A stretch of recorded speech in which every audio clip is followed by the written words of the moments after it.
ఆదివారము వచ్చిందంటే బుద్ధి ఉట్టి నేను మటనే తెత్తే దగ్గరండుకొని మెత్తగా తింటది పచ్చగూర నా కంచములెత్తది పచ్చగూర నా కంచములెత్తది తిక్క ఉట్టి మరి కట్టె నేను పడితే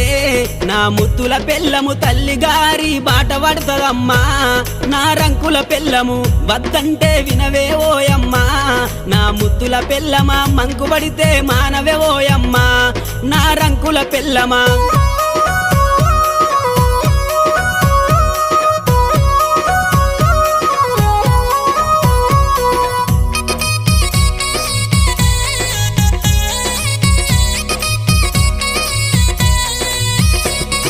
తిరుమల తిరుపతి ఓదామంటది మేడారం సమ్మక్క జాతర కొమురెల్లి మల్లన్న జాతర మొక్కు తీర్చే పని ఉందని అంటది మొక్కు తీర్చే పని ఉందని అంటది భద్రాచలము ప్రయాణమైతీవే నా ముద్దుల